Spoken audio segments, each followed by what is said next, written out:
ఈ వీడియోలో మనం check box, option buttons, text area, drop down list బాక్స్లు వీటిల్లో ఉండే డేటాని ఏ విధంగా మనం యూజ్ చేసుకొని పైథాన్ ఫైల్కి ఇన్ఫర్మేషన్ని సెండ్ చేయొచ్చో చూద్దాం. ఫస్ట్ ఒక HTML ఫైల్ని తీసుకొని ఇందులో చెక్ బాక్సెస్ ప్లేస్ చేయడం జరిగింది. Input type check box, 2 check బాక్సులు పెట్టాం, 2 కూడా ఆన్లో ఉండేటట్టు పెట్టాం. టైప్ చెక్ బాక్స్, ఒకదాన్నేమో మ్యాథ్స్, ఇంకొకదాన్నేమో ఫిజిక్స్. సబ్మిట్ బటన్ తీసుకున్నాం. మరి వీటిలో ఉండే డేటాని మనం ఇక్కడ CGI ఫైల్లోకి పంపించడం జరుగుతుంది. ఇదంతా ఇక్కడ దాకా కామనే. ఫీల్డ్ స్టోరేజ్కి ఒక వేరియబుల్ తీసుకున్నాం. If form1.getValue equal to get value maths అయితే, మ్యాథ్స్ చెక్ బాక్స్ మనం చెక్ చేసినట్లయితే okay, math flag equal to on లేకపోతే ఆఫ్. ఫిజిక్స్ సెలెక్ట్ చేసుకున్నట్లయితే ఇక్కడ physics flag on off set చేసుకుంటాం. మరి వాటి యొక్క ఫ్లాగ్స్ ఏంటి అనేది ఇక్కడ ఏ ఆన్లో ఉన్నాయి, ఏ ఆఫ్లో ఉన్నాయి అనేది ఇక్కడ ప్రింట్ చేయడం జరుగుతుంది. మరి ఎగ్జాంపుల్ మీరు ఇక్కడ చూసినట్లయితే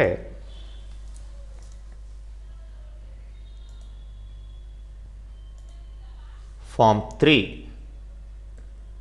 తీసుకోండి.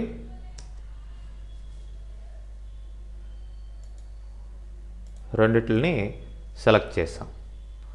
ఆఫ్ కోర్స్ ఇక్కడ మనం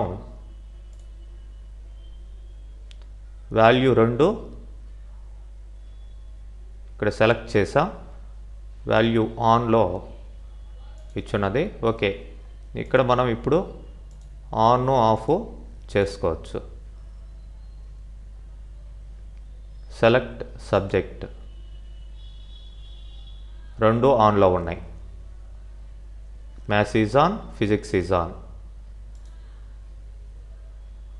అదే మ్యాథ్సే సెలెక్ట్ చేస్తాను. Maths is on, physics is of. ఇట్లా రావడం జరిగింది. అదే మీరు ఇంకొక ఎగ్జాంపుల్ చూసినట్లయితే అందులో మనం రేడియో బటన్స్ తీసుకుందాం. రేడియో బటన్స్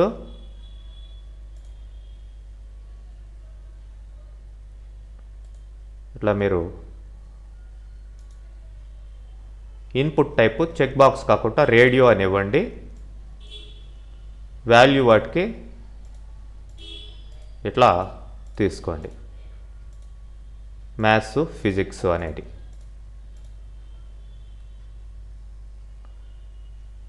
మరి రేడియో బటన్కి చెక్ బాక్స్కి డిఫరెన్స్ ఏంటి?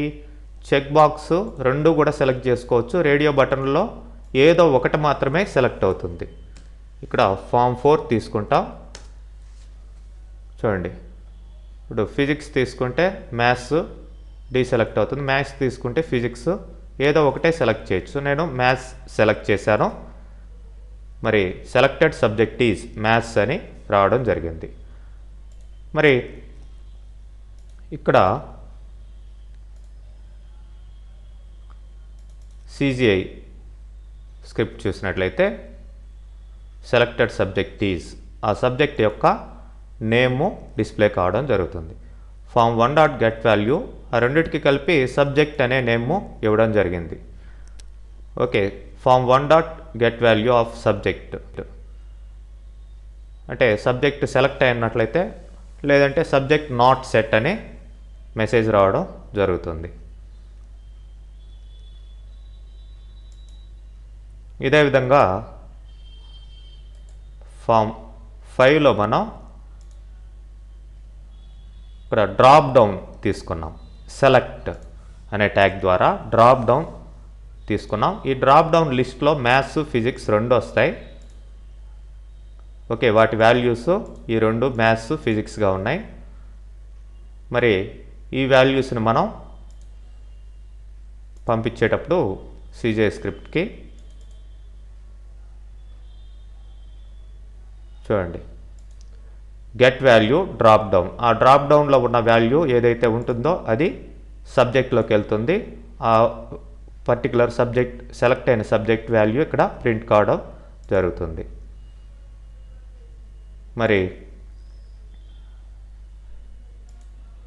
ఇక్కడ ఫామ్ 5 ఇవ్వండి. ఏ సబ్జెక్ట్ సెలెక్ట్ చేశారో ఆ యొక్క డీటెయిల్స్ అక్కడికి వెళ్తాయి.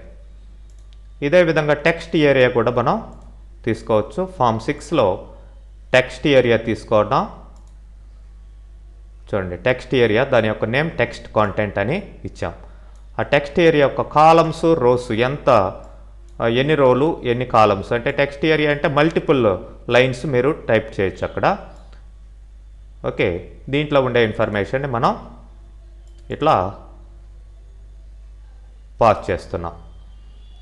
సో దాని యొక్క వాల్యూ అక్కడికి వెళ్ళి ప్రింట్ అవుతుంది. చూడండి, ఫామ్ 6 తీసుకోండి. ఇక్కడ మల్టిపుల్ లైన్స్ మీరు ఏది టైప్ చేసినా సరే ఆ యొక్క ఇన్ఫర్మేషన్ సబ్మిట్ కావడం జరుగుతుంది. ఓకే.